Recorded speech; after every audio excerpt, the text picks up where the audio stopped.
So here on the SportsMax Zone, we discuss issues, results, and give analysis and investigate the biggest sports stories globally. And in the Caribbean, we'll also highlight great sporting achievements and moments.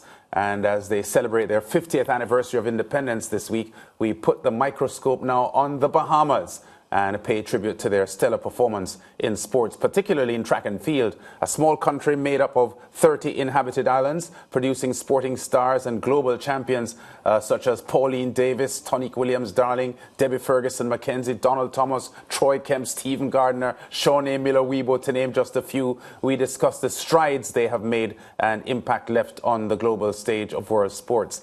In a per capita Olympic gold medal ranking, the Bahamas are #1 in the world. Yes, #1 in a top 10 list that includes 3 other Caribbean countries, Bermuda, Grenada, and Jamaica. Here to help us discuss this, the sports minister in the Bahamas, Mario Boleg. Mario, welcome to the SportsMax Zone. Let me say happy independence to the Bahamas this week. You celebrated it on Monday, I think, and SportsMax pays tribute to the contribution Bahamas has made to not only Caribbean sport, but world sport. Yes, indeed. Thank you for having me here.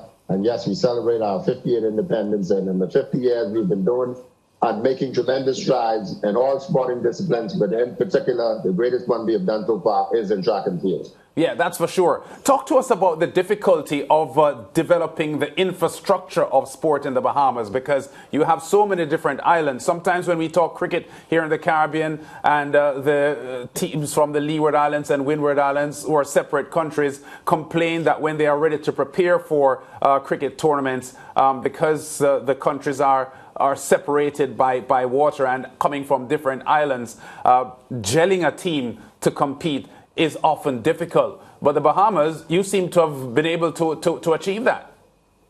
The one thing we have done is right now, presently, I'm at the stadium, softball stadium, where we have something that calls the Bahama Games. It's an Olympic style where we play various disciplines of sports that we can have an opportunity to see the talent from all of the various inhabited islands so that we can find those diamonds in the rough. And I think we have done a stellar of a job of doing that.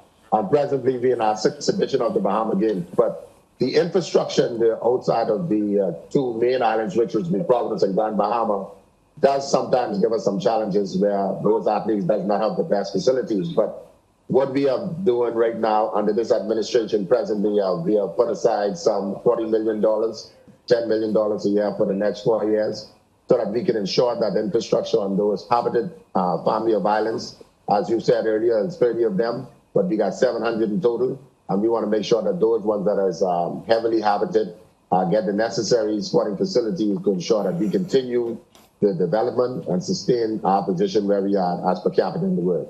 Yeah, Sports Minister Boleg, we referenced at the top of the segment the fact that per capita with gold medal winning achievement at the Olympic Games, the Bahamas are actually ranked #1 in the world at the moment.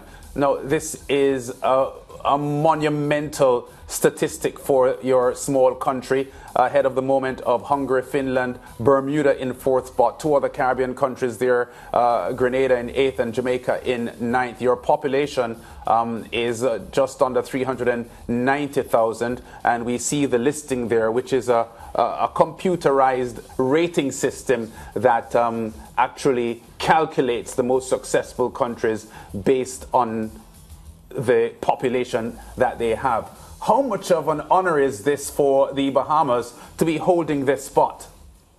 This is a great honor. Again, as we celebrate our 50th anniversary, I'm sure that the country would like to know, and we have always said that we may be small as a nation, but we are powerful, and we normally punch above our weight class. And so this is a great achievement for us, and we want to be happy to know after 50 years of celebrating independence that we can find ourselves on top of the podium as #1 in the world per capita when it comes to track and field.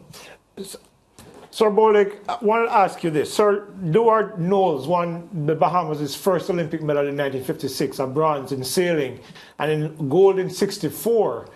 But ever since that time, it's been track and field that has carried the sway. Has there been a shift away from sailing, or is it just that maybe track and field athletes have progressed a lot faster than your swimmers, or is it a resource problem because sailing is not cheap? No, I think track and field has just progressed. It's cheaper sport. you only need the cleats, because your training and sailing, as you said, is much more expensive. Mm-hmm. But I would have you know that we're just sailing as our national country. Mm-hmm. And since it became our national sport, our intent is to get sailing back to where we used to be when David Knowles and Cecil Cook would have won the bronze in sailing. Mm-hmm. But track and field just has been a fast-growing sport in the country.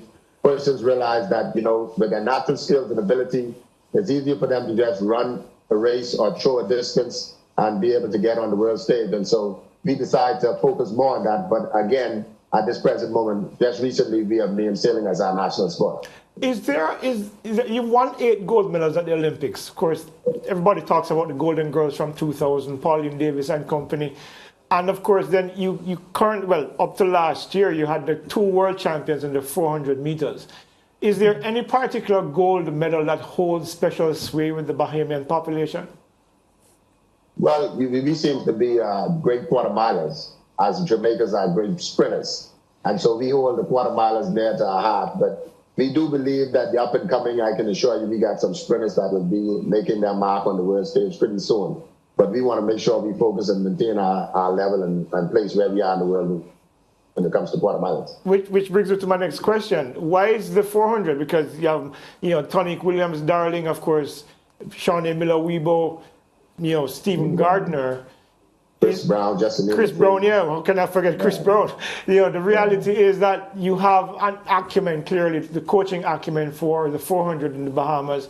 Is there any particular reason why that particular event has such depth in the Bahamas?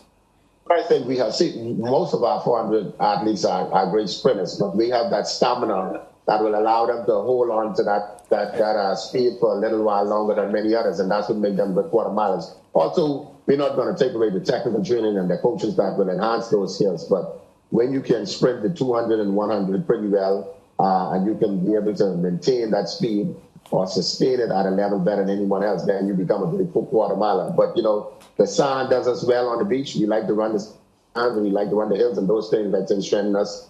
Once that core and legs is strong enough, we believe we can do major things in the quarter mile. Yeah, Sports Minister Boleg, I know you had a basketball administration background before you ascended to the politics of the Bahamas. Talk to us quickly about the quality of the Bahamian basketballers. 2 high-profile players in the NBA at the moment, Buddy Hield and DeAndre Ayton. And there's also the rising Kai Jones from the Charlotte Hornets. And I want to emphasize here that these are products of the Bahamas. These gentlemen played and learned how to play basketball in the Bahamas, went to school in the Bahamas. So it's not like we have sometimes in the Caribbean where we rely on people with parentage and roots of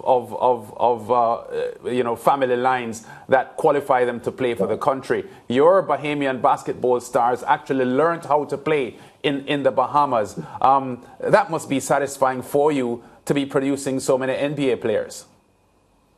Yes, definitely. Even per capita when it comes to the basketball, I think we are high up there. We may be also number 1, too, because when you look at it, these guys, they played high school ball here. They finished high school and then they went to college. 1 or 2 would have finished their high school career over there, but at the end of the day, the basic fundamentals of teaching them the game of basketball is strongly taught here in the Bahamas. We have some critical and very good coaches who are able to teach the fundamentals. And I think there's a few more that's in the wing that will be coming in the pipeline that I think we're going to find out about pretty soon. And once those guys put themselves forward, we anticipate in the next 3 years, we should have at least another 2 that is going to be in the NBA. Yeah. And we don't want to forget Jonquel Jones, who's one of the best players in the world and a WNBA standout. Oh, yes. We have a few female, too, that is coming up in the pipeline that we hope that will get to that level. And each one of them is making the Bahamas proud. They all are on the floor. They're not just playing what we call in the Bahamas the B game, which is the bench game. They brought their A game so they're getting playing time. Mario, always great talking to you here on the SportsMax Zone. Before you became sports minister, you had appeared on this show several times as a basketball analyst, and we are really happy to be keeping connected with you now that you have even a more prominent role in Bahamian sport. Congrats again from the SportsMax Zone for the Bahamas celebrating 50 years of independence, and we embrace as Caribbean people the success that the Bahamas has had and continues to have in world, not only track and field, but world sport overall. Thanks, Sports Minister Boleg, and we'll be in touch. Thank you for having me, and anytime I'm willing to come on. Yeah, man. Great. And it's a conch soup. Back with more on the SportsMax Zone after this.